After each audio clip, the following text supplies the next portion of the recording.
the new pope. And yeah, pop that into production if you can.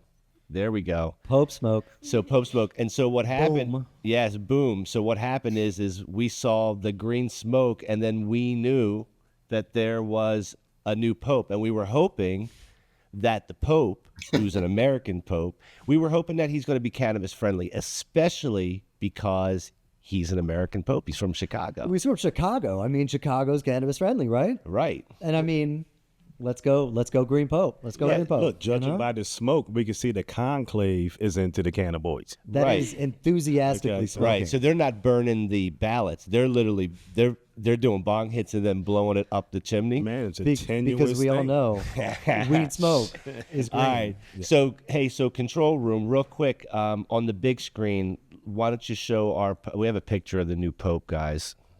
He's American pope. Let's see this guy. There he is. Oh yeah, I want you. Pope Leo, baby. Is it me or all the popes look alike? They kind of all look alike. Is that his name? Pope Leo? He's Pope Leo? Yeah, he's Pope Leo. Pope Leo. The 14th. The 14th of his name. Yeah, so there were 13 Pope Leos before him. Well, that's getting kind of old, don't you think? I don't know. How far back does this pope thing go? Oh, shit. Fuck. Apparently 14, at least 14 times. It goes back a long time, man. Now, that's just with one person. That's just Leo. That's just him. 14 Leos. That's just him. Well, he's aggressive. I don't like how he's pointing at me. Yeah. Yeah, well, he's doing an Uncle Sam. Yeah, absolutely. He's doing Uncle Sam, and I feel like I'm getting drafted right now into the Catholic Church. Yeah. Freedom of religion. I have problems with this, man. That's funny as hell. That's funny as hell. All right, we'll put Johnny B back on here. And the reason we're talking about the Pope is because we thought tonight we would be on Pope watch, like Pope alert, like trying to figure out, are we going to get a new Pope? We saw the green smoke. We know there's a new Pope. And now we got the Pope. So tonight we're going to refocus our efforts to talk about the church a little bit. Yeah. And whether the church is receptive to cannabis. And I can tell you, here's a shocker to everybody. They are not. They are not. They are not. But what we're going to do is we're going to give them a chance. Okay. And I didn't know about this. we have Wow, on the spot. Listen, there's a new Pope. He's American. If there's ever a chance, for the Catholic Church to accept weed, I think now's the time. Leo from Chicago says you should smoke too. Hey. So what we're I think it's great. Yeah, so I think it's great too. So we're hoping that so Todd's going to give us a little bit of a summary, so to speak, on basically what is the current stance of the Catholic Church on cannabis. And I know it's not good, but you want to tell us about it? Break it down. Or should I ask Mary Jane? Well, we'll let Mary Jane elaborate on, but in general, the church discourages the use of drugs. But right there, that's something debatable, right? It's becoming debatable. It is becoming debatable. Yeah, I don't look at it as a drug. Right. So, Mary Jane, could you, for our audience and the people at this table, could you explain to us the stance of cannabis with the Roman Catholic Church? Could you do that for us?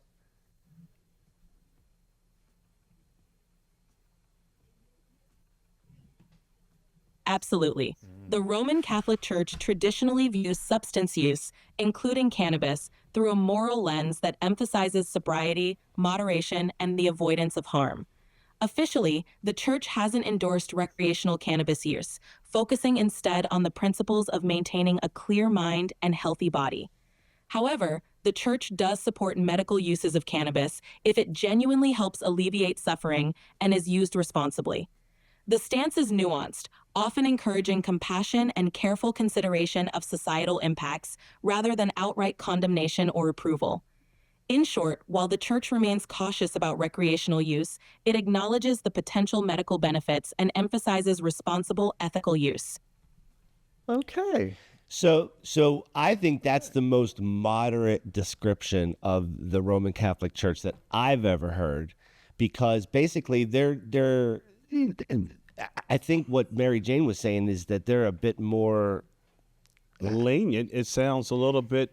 I think before it would be a rigid thing, you would think, hey, yeah. no. So let's take it a step further, guys. Let's take it a step further. We've got a video that we're going to play, and you can play the video on full screen, and then put us up in.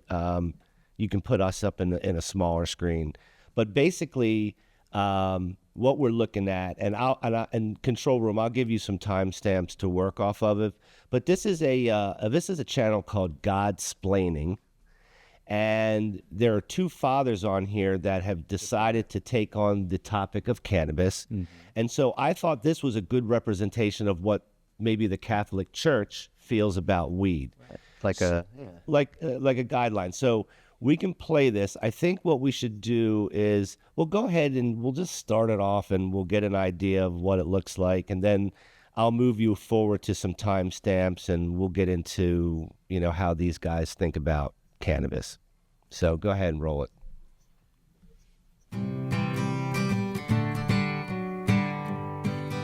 This is Father Gregory Pine. And this is Father Patrick Briscoe. And welcome to Godsplaining. Thanks to all those who support us. If you enjoy the show, please consider making a monthly donation on Patreon. Be sure to like and subscribe to Godsplaining wherever you listen to your podcasts. Father Patrick, we're going to do something which we don't ordinarily do in Godsplaining episodes. We're going to break the fourth wall. And I'm going to turn to our executive producer, Father Joseph Anthony Kress, and ask, when does this particular episode air? And then we're going to wait on Father Joseph Anthony Kress, who will then tell us that this episode airs Control room, go ahead and advance August this 10th. to And then we're going to tell our 1401. yeah. Sorry, guys. 1401. So Don't care, yeah, we don't give a shit Don't about care. any of that. So we'll go to 1401. but God bless. And in this section, these guys talk about alcohol versus marijuana. And I think it's kind of interesting. Even in Mary Jane's explanation, she talks about the leniency and how they're accepting to that. But in reality, when you listen to these guys, Right. they're far from accepting. But what they do is they go out of their way to talk about the benefits and how great alcohol is.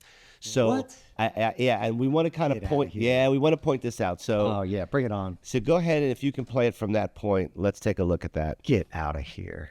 of alcohol isn't to get blitzed, but the point of marijuana is to get stoned.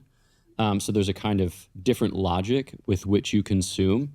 And I think that there are telltale signs of that logic that are just kind of built into the substances themselves. So people often say they're both natural.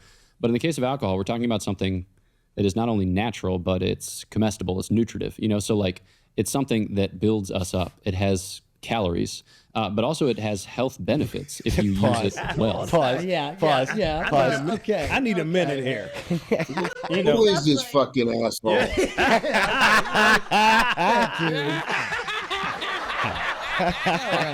Wait a minute. So, Well, first of all, hold on. Let's back way up to when they started and said, yeah, breaking through the fourth wall. What the hell is going on? I don't out know here? what the fourth wall is. Dude, it's a podcast. That's all you do is break the fourth wall. You're talking to the camera. What else are you doing but breaking the fourth wall? Right.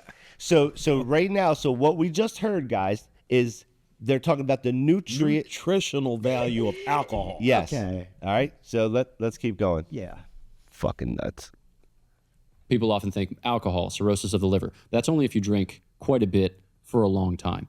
Now, if you are impaired in your judgment from over-imbibing and then you get in a car accident, obviously that has negative health effects, but we're not talking about the same type of effect, like the thing itself is causing this particular effect. Yeah. So to that point, I just want to give the example of the guy that did the monastic Lenten beer fast that lost like 30 pounds. Oh, yeah. After following the monastic ration of beer, Okay. which is of course a very particular kind of Belgian beer, right? That is exactly as you're suggesting, nutritive and sufficed. So on the monastic fast, you abstain from food and go on a liquid diet on beer, basically. Feed you Anyway, beer? so it can be a healthy thing when done in moderation. Yeah. And I think I've forgotten who, but it was Just nuts. an didn't abbot say- of a you skipped the monastery point. in Pause. North. Can we just break this down for a minute? Go ahead. Let's everybody jump in. This These a lot two of guys are both okay. predators.